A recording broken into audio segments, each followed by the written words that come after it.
এবারে আমরা স্টার্ট করব omission of the relative pronoun. তো এখানে আমি সেন্টেন্সগুলো রেখেছি, আমি এখানে আমি দেখছি সেন্টেন্সটা দেখি। A contented mind is the greatest blessing a man can enjoy in the world. এখানে দ্যাট আন্ডারস্টুড আছে। একটা তৃপ্ত মন হচ্ছে গ্রেটেস্ট ব্লেসিং, সবচেয়ে বড় আশীর্বাদ, যা কিনা that a man can enjoy in the world, ওয়ার্ল্ডে এনজয় করতে পারে। এই নেক্সট সেন্টেন্সে I am the monarch of all, এখানে আন্ডারস্টুড আছে দ্যাট আই সার্ভে। তাহলে আমি সার্ভে করেছি, আমি পরিমাপ করেছি, জরিপ করেছি সেই সমস্ত ব্যক্তিদেরকে, আমি যাদের হচ্ছে রাজা। এটা সম্ভবত বাইবেলের line. Next he is the বয়, এখানে আন্ডারস্টুড আছে হুম আই টোল্ড দিস, যাকে আমি কথা বলেছিলাম। এখানে এই পাশে এ কেস লিখেছি, অর্থাৎ অ্যাকিউজেটিভ কেস। এগুলোর মধ্যে সবগুলোতে অ্যাকিউজেটিভ কেস আন্ডারস্টুড আছে। সাধারণত স্পোকেনে এবং রিটেনে দুটো জায়গাতেই এরকম আন্ডারস্টুড থাকে, আমরা যেন সেগুলো লক্ষ্য করি। নেক্সট আসছি ইন কেস, দ্যাট ইজ কোথায় নমিনেটিভ কেস আন্ডারস্টুড রয়েছে। এটা ইট ইজ আছে, অ্যাকচুয়ালি ইট ইজ আই এখানে আন্ডারস্টুড আছে, এখানে একটা কমা দেওয়া হচ্ছে। এটা নিয়ম, এটা মূলত কবিতা থেকে লাইনগুলো নেওয়া হয়েছে। টি ইজ ডিস্টেন্স, এখানে দ্যাট অথবা হুইচ আন্ডারস্টুড আছে। That lends enchantment to the view, এটা হচ্ছে দূরত্ব যেটা দৃশ্যে মুগ্ধতা প্রদান করে বা দৃশ্যকে আরো সুন্দর করে তোলে। এখানে লেন্ড মানে যদিও ধার দেওয়া, কিন্তু এখানে এটা ওই দৃশ্যটাকে বাড়ানোর ব্যাপারটা প্রোভাইড করছে, মানে ব্যবস্থা করে দিচ্ছে, সেইটা বোঝানো হচ্ছে। তাহলে এখানে আমার হুইচ অথবা দ্যাট আন্ডারস্টুড রয়েছে। Next sentence I have a brother, এখানে understood is condemned to die. আমার একটা ভাই আছে, হু অথবা দ্যাট ইজ কন্ডেমড, যাকে মৃত্যুদণ্ড দেওয়া হয়েছে, to die. Next there is, এটা ইজ এর আই আন্ডারস্টুড হয়েছে, সেই জন্য এখানে apostrophe. There's somebody at the door, দরজাতে একজন এসেছে বা দরজাতে একজন আছে। হু আন্ডারস্টুড অথবা that understood, that wants to meet you, যে তোমার সঙ্গে বা আপনার সঙ্গে দেখা করতে চায়। ইজ দেয়ার এনিবডি হিয়ার, এখানে who understood who could answer the question, এখানে কি এমন কেউ আছে যে হচ্ছে এই প্রশ্নটার উত্তর করতে পারে। তাহলে এখানে আমরা হু অথবা দ্যাট আন্ডারস্টুড। এবারে এই দুটো সেন্টেন্স, এগুলো মূলত কবিতার দেখা যায়, মানে কবিতাতে এই ধরনের আন্ডারস্টুড করে। সাবজেক্টিভ নমিনেটিভ কেসের আন্ডারস্টুড কবিতাতে পোয়েমের ভেতরে খুবই থাকে। অতএব এই ব্যাপারটা তোমাদের বুঝে নিতে হবে, তা নাহলে সেক্ষেত্রে কবিতার মিনিংটা তোমাদের গ্রাস্প করতে, মানে মনের ভিতরে রিসিভ করতে অসুবিধা হবে। আচ্ছা, আর এখানে এগুলো সাধারণত এই নমিনেটিভ কেসের আন্ডারস্টুডগুলো, এগুলো আমি লিখেছি স্পোকেনে অনলি, শুধুমাত্র স্পোকেন ইংলিশ যখন তোমরা ব্যবহার করবে, শুধুমাত্র সেখানেই এগুলোকে আন্ডারস্টুড করবে। আচ্ছা, এরপরে আমি আসছি, এটা হয়ে গেল আমার omission of the relative pronoun হয়ে গেল। এইবারে চলে যাচ্ছি আমি omission of the antecedent. Antecedent কোথায় কোথায় দেয়া হবে। Who loves last, loves best, এখানে আসলে একটা হি আন্ডারস্টুড আছে। He who loves best, he who loves last, এটা আমার ক্লজ, অ্যাডজেক্টিভ ক্লজ। এটা প্রিন্সিপাল ক্লজ হচ্ছে হি লাভস বেস্ট। তো এখানে কিন্তু এই হিটা আমরা এখানে এই হিটা কিন্তু আমাদের বুঝতে হবে, কিন্তু লেখার সময় আমাদের সাধারণত লেখা হয় না, এরকমই লেখা হয়। হু লাভস লাস্ট, লাভস বেস্ট। পরেরটা, হুম গডস লাভ ডাই ইয়াং, ক্লজটা এতটুকু। যাকে ঈশ্বর ভালোবাসেন, তাহলে এখানে আমরা দোজ মনে করতে পারি আন্ডারস্টুড। দোজ হুম গডস লাভ, তারা যাদেরকে ঈশ্বর ভালোবাসেন, ডাই ইয়াং, অল্প বয়সে মারা যায়। এটা আমার principal clause, those die young. কিন্তু এটা আমরা এখানে দেব না, এই দোজ আমরা এখানে দেব না, আমরা বলবো whom gods love die young. Next, who has lost all hope has also lost all fear, এখানে ক্লজ এতটুকু। who has lost all hope, যে সমস্ত আশা হারিয়েছে, এখানে হি আন্ডারস্টুড, সে has also lost all fear, সমস্ত ধরনের ভয় সে তার থেকে চলে গেছে, সে হারিয়ে ফেলেছে, তার থেকে ভয় সমস্ত চলে গেছে, তার ভিতরে কোনো ভয় নেই। এই সেন্টেন্সটা, who works not shall not eat, এতটা আমার ক্লজ। Shall not eat, he who works not shall not eat, যে কাজ করবে না সে খাবে না। নেক্সট, বি গুড অ্যান্ড, এটা লেটের পরে আন্ডারস্টুড রয়েছে, এখানটায় be good and let who will be clever. তো এর মানেটা হচ্ছে এখানে আন্ডারস্টুড, এই লেটের অবজেক্টিভ ফর্ম হিম এলো হু থেকে, তাহলে লেট হিম বি ক্লেভার, তাহলে বি গুড ভালো হও এবং লেট হিম বি ক্লেভার, সে চালাক হোক, সে চালাক হোক বা তাকে চালাক হতে দাও, হু উইল বি ক্লেভার, যে চালাক হবে বা যে চালাক হতে চায়। এরপরে আমি চলে যাবো তোমাদের, আশা করি তোমরা এটা বুঝতে পেরেছো। এই অমিশন অফ দ্য অ্যান্টিসিডেন্ট হয়ে গেল, এবারে আমি বলবো অ্যাগ্রিমেন্টে চলে যাচ্ছি।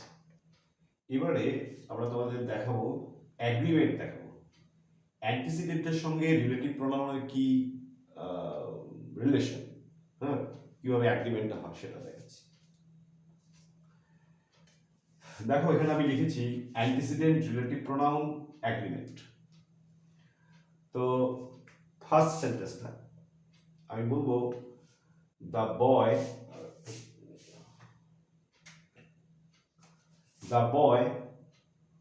তো দ্য বয় আমার অ্যান্টিসিডেন্ট, এটা antecedent, the boy, third person singular number, তাহলে তার রেসপেক্টে আমি রিলেটিভ প্রোনাউন হু নিলাম। এবার এখানে যে ভার্বটা ওয়াজ আর ওয়ারের মধ্যে আমি চুজ করব, যেহেতু এটা সিঙ্গুলার নাম্বার তাহলে হুও হয়ে যাবে সিঙ্গুলার নাম্বার, তাহলে আমি এখান থেকে ওয়াজটা চুজ করব।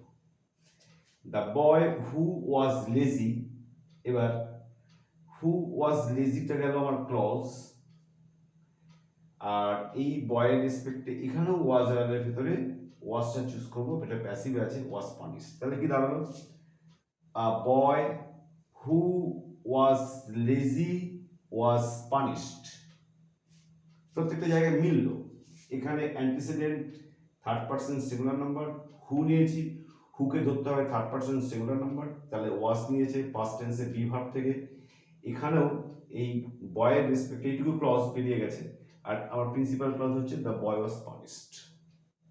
নেক্সট, ধরো বয়েজ লেখা আছে, তাহলে প্লুরাল নাম্বার লেখা আছে, তাহলে এই বয়েজের রেসপেক্টও আমি হু বসাবো, কিন্তু এবার ওয়াজ ওয়ারের ভেতরে যেহেতু এটা প্লুরাল, তাহলে এখানকার হু প্লুরাল, তাহলে ওয়ার নেবে, ওয়ার দিয়ে পাস করবে। Boys who were lazy were punished, তবে কিন্তু আমার অ্যাগ্রিমেন্টটা প্রপার হবে, সঠিক হবে। আমি 2 নম্বরে চলে যাচ্ছি, আমি এখানে অনেকগুলো অপশন দিয়েছি, কিভাবে বেরাচ্ছি সেটা দেখো। I first person singular number, তাহলে হু হয়ে গেল ফার্স্ট পারসন সিঙ্গুলার নাম্বার, তাহলে এর সঙ্গে অ্যাম খাবে, যেহেতু আই এর সঙ্গে অ্যাম বসে বি ভার্ব থেকে, তাহলে I who am your king, I who am your king, আমি যে হচ্ছি তোমাদের রাজা, উইল লিড ইউ, সে তোমাদের পথ দেখাবে।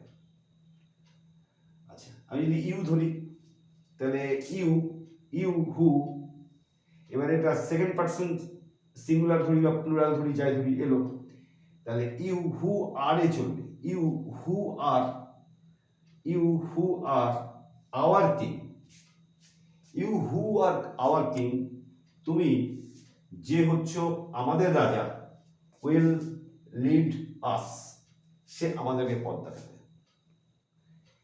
নেক্সট আমি যদি উইতে যাই তাহলে we who are, we who আর, অবশ্য উইতে হবে না, কারণ একজন তো আর এটা উইটা হবে না, ওইটা বাদ দিতে হবে আমাদের। হতে পারে ওই অবশ্য অসুবিধা কিছু, তাহলে কিংস করতে হবে এখানে।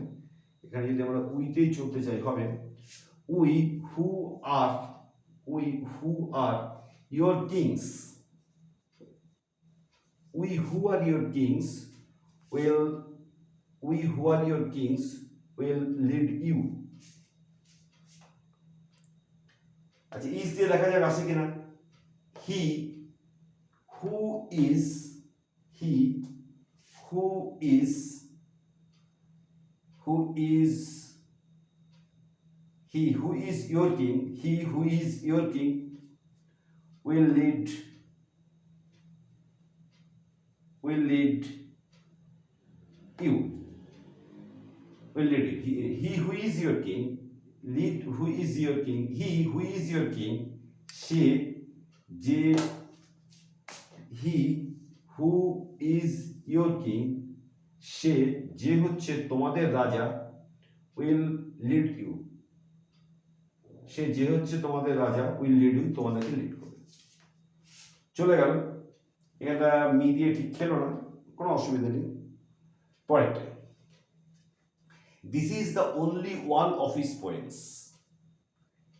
এবার দ্যাটের এখানে একটা আমি ইজ অথবা আর করেছি, এটা দেখো লক্ষ্য করে।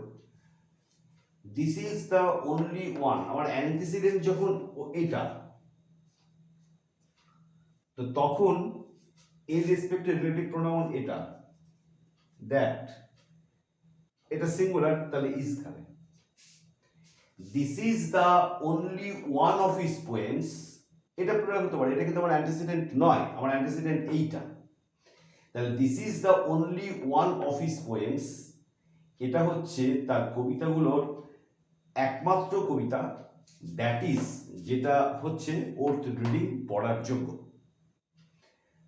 আচ্ছা, এবার আমি এখান থেকে এই দ্য অনলিটা মুছে দিচ্ছি, তাহলে এখন কি দাঁড়াবে, this is one of his poems. এবারে আমি পোয়েমসটাকে অ্যান্টিসিডেন্ট করতে চাই, যদি this is one of his poems, তার কবিতাগুলোর এটা একটা, কোন কবিতাগুলো, দ্যাট আর, এটা প্লুরাল, তাহলে এটা প্লুরাল, তাহলে এখন দ্যাট আর ওর্থ রিডিং, কারণ আমার অ্যান্টিসিডেন্ট এটা, পোয়েমস হচ্ছে আমার অ্যান্টিসিডেন্ট। তো সুতরাং খেয়াল রাখবে, অ্যান্টিসিডেন্ট যা হবে সেই অনুযায়ী আমার রিলেটিভ প্রোনাউন এবং সেই অনুযায়ী আমার ভার্বের চুজিং, তবে তোমার সেন্টেন্স কারেক্ট হবে। আচ্ছা, পরেরটা আসে, রামা ইজ দ্য বয়, এখানে গ্যাপ আছে, এখানে লেখা আছে did it, I want, I have. এখন এটা কেস থেকে দেখানো হয়েছে, এখানে তিনটে কথা লেখা আছে, হু আছে, হুম আছে, হুজ পেন আছে। এখানে কোথায় কোনটা ফিল আপ করতে হবে, দেখো ডিড ইট মানে ভার্বটা দেওয়া আছে, এই ভার্বটার উপরে বেস করে যেহেতু আগে কিছু নেই, আমার অ্যান্টিসিডেন্ট এটা দ্য বয়, তাহলে অবশ্যই এই তিনটের মধ্যে থেকে আমাকে নমিনেটিভ কেস, দ্যাট ইজ আমাকে হু চুজ করলে ওই জায়গাটা প্রপার হবে। Who did it, Rama is the boy who did it, Rama হচ্ছে সেই ছেলেটা যে এই কাজটা করেছিল। আচ্ছা, পরেরটা দেখি, এখানে দেওয়া আছে আই ওয়ান্ট, ভার্ব আমার দেওয়া আছে, দেখো ভার্বের সাবজেক্টও দেওয়া আছে, তাহলে সাবজেক্ট বসার প্রশ্ন নেই, সাবজেক্টিভ কেস বসছেই না, সাবজেক্ট তো দেওয়া আছে ওয়ান ভার্বে, তাহলে কি বসতে পারে, এই দুটোর একটা বসতে পারে। হ্যাঁ, হতে পারে, এখানে হুজ পেনও হতে পারে, অসুবিধা কিছু নেই। আবার এখানে আমি হুমও বসাতে পারি, যেমন আই ওয়ান্ট হুম, অর্থাৎ হুম তো পেছনে বসবে না, হুম চলে আসবে আমার অ্যান্টিসিডেন্টের কাছে, তাহলে এখানে হুম চলে আসবে। Rama is the boy whom I want. Rama হচ্ছে সেই ছেলে যাকে আমি চাই। এখানে আমরা অবশ্যই বসাতে পারতাম হুজ পেন, কিন্তু ওখানে বসাবো না, আমরা পরেরটার জন্য খালি রেখেছি, ওটা বসে দেখা যাক কি আছে পরেরটা। তাহলে এটা গেল অবজেক্টিভ কেস, কেননা এর আই ওয়ান্টের অবজেক্টটাই এখান থেকে এখানে চলে এসেছে। পরেরটা, Rama is the boy I have. Verb আছে, ভার্ব রয়েছে, সাবজেক্ট রয়েছে, তাহলে আমাকে হয় চুজিং এই দুটোর মধ্যে করতে হবে, হয় আমাকে অবজেক্টিভ অ্যাকুজিটিভ কেস নিতে হবে, আদারওয়াইজ এর জেনেটিভ কেস নিতে হবে। তো আমি এখানে একবার অবজেক্টিভ কেস নিয়ে দেখিয়েছি, তাই এখানে অবজেক্টিভ হোক না, এখানে জেনেটিভ কেসটাই নিচ্ছি। আমি এখানে হুজ পেন লিখছি, লিখলাম হুজ পেন। তাহলে কি মিনিং দাঁড়ালো? রামা ইজ দ্য বয়, রামা হচ্ছে সেই ছেলে, হুজ পেন, যার পেন আই হ্যাভ, আমি চাই। তাহলে নিশ্চয়ই তোমরা বুঝলে যে কেসে কোথায় নমিনেটিভ বসবে, কোথায় অবজেক্টিভ কেস বসবে এবং কোথায় জেনেটিভ কেস বসবে। আমি আশা করি তোমরা সেটা বুঝতে পেরেছো, এবং এটাও বুঝতে পেরেছো যে এই অ্যান্টিসিডেন্ট রিলেটিভ প্রোনাউনের অ্যাগ্রিমেন্ট এইভাবে চলবে। আশা করি এগুলো ঠিক বুঝতে পেরেছো। এটা একটু রেড পেনে করে দিলে ভালো হতো। যাই হোক, আশা করি তোমরা বুঝতে পেরেছো, আমি বললাম না। প্রথমে আমার বোর্ডে যেটা লেখা ছিল সেটার সঙ্গে মিলিয়ে নেবে, একটা বাড়িতে একটা পেন্সিল হোক বা পেন হোক কিছু নিয়ে এরকম পরপর করে চালাবে, দেখবে পরিষ্কার জিনিসটা ছবিটা চলে আসছে। এবার আমরা দেখাচ্ছি preposition of the relative pronoun. Relative প্রোনাউনের সঙ্গে প্রিপোজিশনের position of the relative pronoun বলছি। দেখা যাক রিলেটিভ প্রোনাউনটাকে আমাদেরকে কোথায় বসাতে হবে। আমরা অনেক সময় দূরে বসাতে পারি, কিন্তু দেখতে হবে যে দূরে যদি বসাই, মানে অ্যান্টিসিডেন্টের থেকে দূরে যদি বসাই, তো মিনিংটা যেন ক্লিয়ার থাকে। যেমন এই সেন্টেন্সটা দিয়ে বোঝাচ্ছি, দ্য বয়, আমার antecedent, who one the first prize in English, সেই ছেলেটা, যে ছেলেটা ইংরেজিতে ফার্স্ট প্রাইজ উইন করেছে, লাভ করেছে, ইজ, সে হচ্ছে, দি সন অফ মাই ফ্রেন্ড, সে হচ্ছে আমার বন্ধু মিস্টার যোশীর ছেলে। তো এটা অ্যান্টিসিডেন্ট, আর এই হচ্ছে রিলেটিভ প্রোনাউন হয়ে এই হচ্ছে ক্লজটা বেরোলো। এখন ক্লজটাকে কেউ যদি এখানে বসিয়ে দেয়, এই স্টার্টটা আমি লিখেছি, কেউ যদি ক্লজটাকে এখান থেকে তুলে এখানে বসে ভুল করে, তাহলে কি মানে দাঁড়াচ্ছে দেখা যাক। তাহলে দাঁড়াচ্ছে, the boy is the son of my friend Mr. Joshi who won the first prize in English। কথাটা আসলে মিনিংলেস হয়ে গেল। এখানে দাঁড়িয়ে গেল যে মিস্টার যোশী যেন ইংরেজিতে ফার্স্ট প্রাইজ পেয়েছেন, কিন্তু ব্যাপারটা তো তা নয়। অতএব আমাকে দেখতে হবে অ্যান্টিসিডেন্টটা দূরে বসাতে পারি, কিন্তু সেক্ষেত্রে দেখতে হবে মিনিংটা যেন ক্লিয়ার হয়। যেমন ধরো, those should not throw stones, তাদের পাথর ছোড়া উচিত নয়, who live in glass houses, যারা কাঁচের ঘরে বাস করে। আমি দূরে নিয়ে গিয়ে বসালাম, আমি ইচ্ছা করলে কাছেও বসাতে পারি, those who live in glass houses should not throw stones. তাহলে এই সেন্টেন্সের ক্ষেত্রে দেখা যাচ্ছে আমি দূরে নিয়ে গিয়েই বসাই বা কাছে নিয়ে গিয়ে বসাই, মিনিং আমার ওকে বা প্রমিনেন্ট। কিন্তু মিনিং যদি এরকম রং মিনিং সাবমিট করে, তাহলে কিন্তু আমরা সেরকম লিখবো না। অর্থাৎ সেক্ষেত্রে আমরা পিছনে কখনোই লিখবো না, আমরা অ্যান্টিসিডেন্টটাকে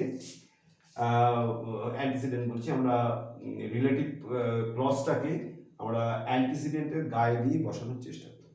অনেক সময় হয় ঠিক গায়ে বসাতে গেলে একটু অসুবিধা হয়ে যায়, তো তখন আমরা কি করব, তখন আমরা ধরো এই সেন্টেন্সটাতেই হয়ে গেল এরকম, দি বয় belonging to our school, এখানটা ধরো না লেখা আছে এরকম, দি বয় belonging to our school। তো ধরো এবার belonging to our school, সেই ছেলেটা, যে ছেলেটা আমাদের স্কুলের সঙ্গে যুক্ত হতে পারে, সে আবার মিস্টার যোশীরও আমার বন্ধু মিস্টার যোশীর ছেলেও হতে পারে। তাহলে এখানে বিলঙ্গিং টু আওয়ার স্কুল, তখন ওই স্কুলের পাশ দিয়েই এই ক্লজকে আমরা টানতে হবে। আশা করি তোমরা বুঝতে পেরেছো। আচ্ছা, নেক্সট আমি চলে যাচ্ছি। এটা একটাই এক্সাম্পল দিয়েছি, আশা করি বুঝে গেছে।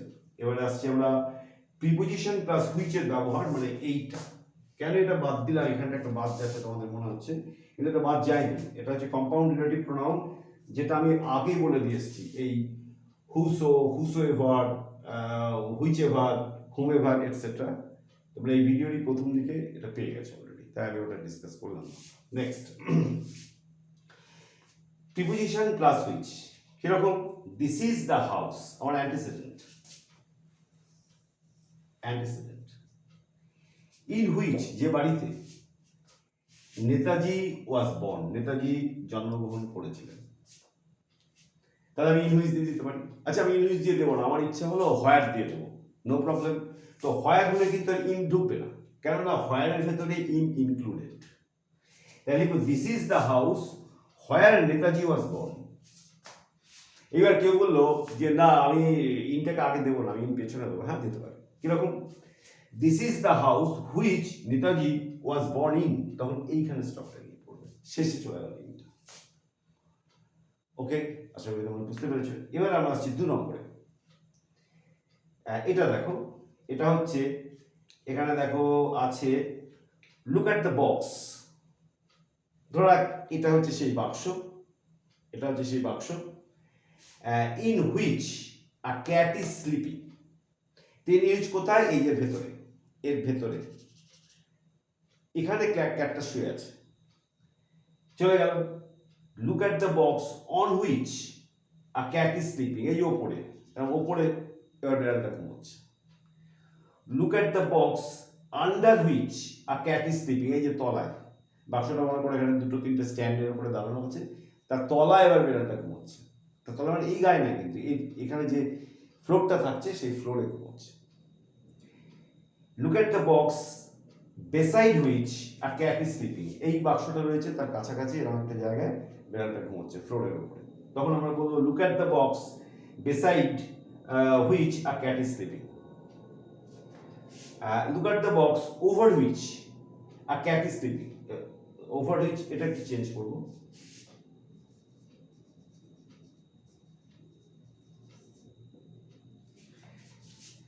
লুক অ্যাট দ্য বক্স, বাক্সটার দিকে তাকাও, ওভার হুইচ, যার উপর দিয়ে আ ক্যাট ইজ জাম্পিং, এই জাস্ট এই আছে, এর উপর দিয়ে দ্য ক্যাট ইজ জাম্পিং বা দ্য ক্যাট জাম্পড। জাম্পিংটা বেশি সময় নেবে না, প্রেজেন্ট কন্টিনিউয়াস না লিখে এটা আমরা পাস্ট ইনডিফিনিট লেখাতে ভালো। Look at the box beside which a cat jumped. Okay, তাহলে আমাদের এই রিলেটিভ প্রোনাউনের সেকেন্ড পার্ট শেষ হয়ে গেল। তোমাদের সঙ্গে আবার দেখা হচ্ছে নেক্সট ভিডিওতে। Thank you very much. Okay.